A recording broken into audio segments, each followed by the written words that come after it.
Everyone नमस्कार जय Jagannath Shrikrishna Odia channel को आपण मानक स्वागत। तो चलतु आज भिडटी को आम स्टार्ट करवा किंतु भिडटी को स्टार्ट करने पूर्व आम वीडियो को गोटे लाइक करंतु एवं आम चैनल को सब्सक्राइब करी पाखरे आसुथवा बेल आइकन को प्रेस करंतु जहाँ फल आम चैनल रे आसुथवा नुआ नुआ वीडियो गुड़िक आपण माने सर्वप्रथमे पाई परिबे। तो चलतु आज भिडटी को आम स्टार्ट करवा। आज भिडियो रे आमे स्वाधीनता दिवस संपर्क में सुंदर भाषणटी आलोचना करवा। तो चलतु भिडियोटी को स्टार्ट करवा।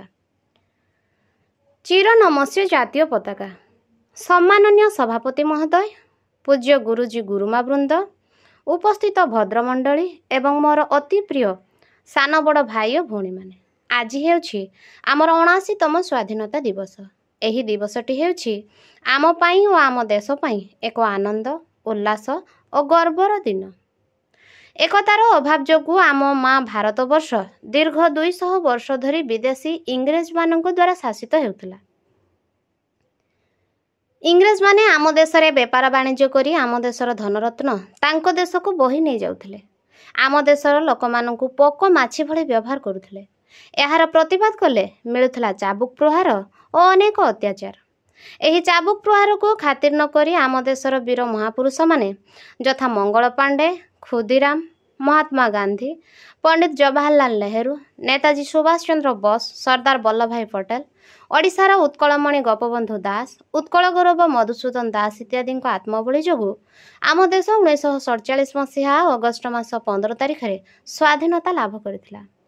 आमे हेलो स्वाधीन मार स्वाधीन संतान। सही दिनटी को आमे मन रखिबा पई प्रतिवर्ष अगस्ट मास 15 तारिख दिनटी को स्वाधीनता दिवस स्वतंत्रता दिवस भाव बहुत धूमधाम रे पालन करि आसुछे। स्वाधीनता दिवस हेउछि आम पई एक गौरवर दिन। एही दिवस रे आमे हमर वीर महापुरुष मानकर साहस त्याग और बलिदान को मने पकाई थाउ। सेमानकर दुख कष्ट यंत्रणा सुनिबा परे आम मनरे देशप्रेम जागृत हुए। देश पाई किछि भल काम करिबा पाई और देशर असुविधा समय जीवन देबाको आम मनरे साहस जन्मी थाए। आम्भे माने हेउछंती आम भारत मातार सुयोग्य संतान।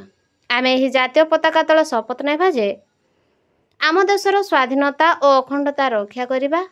छोट पिला बाजीराउत जेपरी देश पाई जीवन देला ठीक सही भली त्याग सेवा वीरत्वर मंत्र रे दीक्षित होई देश पाई काम करिबा।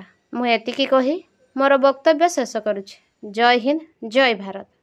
तो फ्रेंड्स आमर भिडियोटी आज ये शेष होइछि। जदि भिडियोटी आपण माननकु भल लागिथिबो ताहले निश्चय कमेंट माध्यम रे हमकु जणांतु। रहुछु धन्यवाद। जय जगन्नाथ।